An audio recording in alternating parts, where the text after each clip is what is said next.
नमस्कार. शिवशरणात. श्री स्वामी समर्थ. मी नेहा जंगम. माझ्यासोबत प्रल्हाद जंगम म्हणजेच माझे काका, ते वास्तुशास्त्रामध्ये उत्तम आहेत. आज त्यांच्यासोबत आपण काही गोष्टी, त्यांना प्रश्न विचारणार आहोत. तर आज ते वास्तुशास्त्राबद्दल आपल्याला थोडंसं मार्गदर्शन करणार आहेत. ईशान्य कोपऱ्यातच देवारे का असावेत किंवा आग्नेय कोपऱ्यातच किचन्स का आहेत, वायव्य कोपरे हे मुलांच्या रूमसाठी का असावेत, तर त्याबद्दल आपण त्यांना विचारणार आहोत. तर काका, ईशान्य कोपऱ्यातच देवारे का असावेत, ते आपल्याला कसे शुभ आहेत हे जरा तुम्ही सांगा. बरोबर आहे नेहा तुझा प्रश्न. बऱ्याच ठिकाणी जर आपण गेलो तर आपल्याला ईशान्येमध्ये देवारे सांगतात किंवा असतात. आम्ही पण लोक कोणाकडे भेटायला गेलो किंवा चहाला गेलो तर आम्हाला नेहमीच प्रश्न विचारला जातो की आमचा देवारा बरोबर आहे का, तो ईशान्येमध्येच आहे का, ते ईशान्येमध्येच देवारे का करावे. तर त्याचं एक शास्त्र आहे नेहा, की आपल्या वास्तूमध्ये पूर्वेकडनं पॉझिटिव्ह एनर्जी येत असते, म्हणजे शुभलहरी येत असतात. उत्तरेकडनं शुभलहरी येत असतात. तर पश्चिमेतनं ही निगेटिव्ह एनर्जी दिशा आणि दक्षिणेतनं निगेटिव्ह, म्हणजे पूर्वेकडून येणारी एनर्जी ही पश्चिमेला लोप पावते. उत्तरेकडनं एनर्जी येणारी जी पॉझिटिव्ह असते ते दक्षिणेला जाताना निगेटिव्ह होत असते. म्हणजे उगमाच्या दिशा ही पूर्व आणि उत्तर आहे. बघा, आता जशा आपल्याकडे मुख्य दिशा 4 आहेत, पूर्व पश्चिम दक्षिण उत्तर, तशा आपल्याकडे उपदिशा आहेत, ईशान्य, आग्नेय, वायव्य आणि नैऋत्य. तर प्रत्येक दिशेचं कारकत्व आहे. आता काय कारकत्व आहे, तर पूर्वेकडून येणारी पॉझिटिव्ह एनर्जी आणि उत्तरेकडून येणारी पॉझिटिव्ह एनर्जी, ह्या दोन पॉझिटिव्ह एनर्जीचा संगम ह्या ईशान्येमध्ये होत असतो. जर बघा, दोन पॉझिटिव्ह एनर्जी मध्ये जर तुम्ही बसलात तर तुमचं मन कसं राहील, प्रसन्न राहील.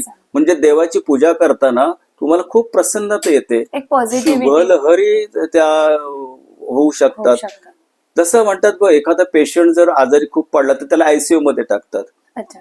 तसं आपल्या वास्तूमध्ये पण आयसीयूचं एक ठिकाण आहे, म्हणजे ते आहे ईशान्य कोपरा. म्हणजे वास्तूमध्ये तुमच्या घरामध्ये कोणाला जर आजारपण आला, काही आजार वाढणारे असतील का असतील, तर अशा लोकांची झोपण्याची खोली मित्र म्हणून ईशान्येमध्ये करा, की तो नॅचरली आयसीयू आहे. आणि कारण ते दोन पॉझिटिव्ह लहरी आहेत, आणि या दोन पॉझिटिव्ह लहरीमध्ये जर तुम्ही त्यांना झोपवलं तर त्या पेशंटची रिकव्हरी लवकर होऊ शकते. का, इथे दोन पॉझिटिव्ह लहरी तिथे आहेत, दोन दिशांमधल्या पॉझिटिव्ह लहरी तिथे आहेत. मग अशा ठिकाणी आपण देवारा केला आणि जर आपण देवाची पूजा 5-10 मिनिटं करता केली तर आपलं मन कसं राहील, प्रसन्न राहील. आणि असं प्रसन्न मनाने केलेले निश्चितच देवापर्यंत पोहोचण्याचा तो एक मार्ग असू शकतो. तुमच्या चक्रांवर काम होऊ शकतं. असे खूप चांगले पॉझिटिव्ह लहरी तुमच्या ब्रह्मांडात तुमच्याकडे येऊ शकतात. म्हणून बऱ्यापैकी तिथे देवारे करण्याची प्रथा आहे. हा, म्हणजे थोडक्यात काय, जी त्या ईशान्य कोपऱ्यात येणारे जी पॉझिटिव्हिटी आहे ती आपल्यामध्ये नक्कीच चैतन्य निर्माण करू शकते, पॉझिटिव्ह एनर्जी देऊ शकते. हे एनर्जीचं वास्तुशास्त्र हे ऊर्जेचं शास्त्र आहे, लहरींचं शास्त्र आहे. पण त्या वास्तूमध्ये येणाऱ्या लहरी शुभ आहेत की अशुभ आहेत, त्या तुमच्या वास्तूमध्ये काय संक्रमण करतात त्याच्यावर तुमची मनस्थिती अवलंबून असते.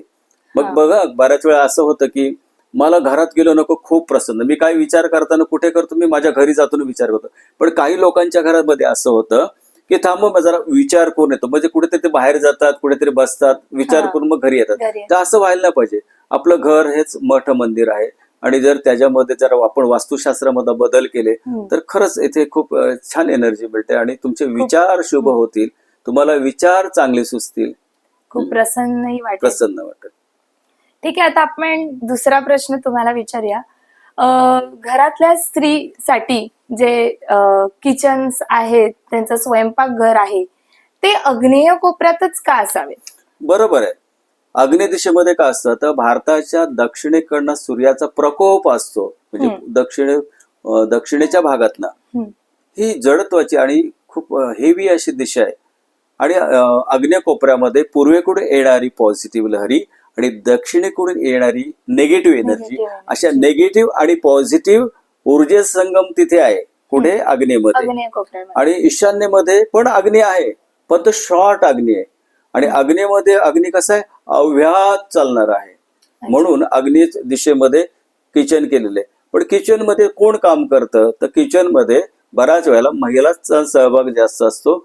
महिलांसाठी ती जागा चांगली आहे, कारण अग्नीतला येणारी सूर्याची जी एनर्जी आहे, बघा लहान मुलांना काय आजार झाला तर त्यांना कुठे उन्हात मध्ये बसवण्याची प्रथा आहे का, तर ती सूर्यकिरणातनं येणारी एनर्जी जीवनसत्व आपल्याला मिळालं पाहिजे.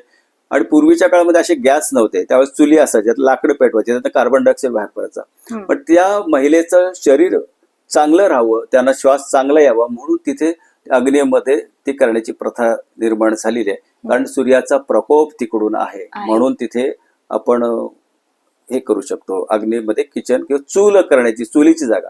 कारण मग आपलं शास्त्र हे भारतीय पारंपरिक शास्त्र आहे, पण भारतीय पारंपरिक शास्त्रामधनं जर आपण ह्याचा विचार केला तर अग्नीमध्ये 2 पॉझिटिव्ह आणि निगेटिव्ह एनर्जी आहेत, तर पूर्वेमध्ये 2 पॉझिटिव्ह लहरी आहेत, म्हणून अग्नीमध्ये किचन करण्याची प्रथा झाली. दुसरं असं आहे की आपण जर दुसऱ्या दिशेमध्ये जर अग्नी केला, म्हणजे किचन केलं, तर काय स्वयंपाक होणार नाही का? निश्चित होईल.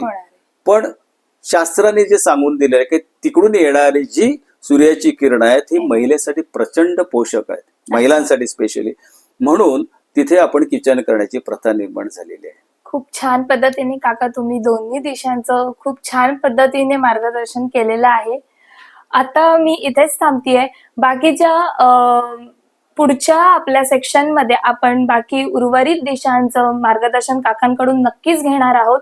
तुम्हाला जर काही तुमच्या वास्तूबद्दल, घरातल्या काही वास्तू बद्दल जर काही समस्या असतील तर कमेंटमध्ये नक्की कळवा. ते नक्की तुम्हाला योग्य पद्धतीने मार्गदर्शन करतील आणि त्यांच्या चॅनलला सबस्क्राईब करायला विसरू नका. धन्यवाद. धन्यवाद.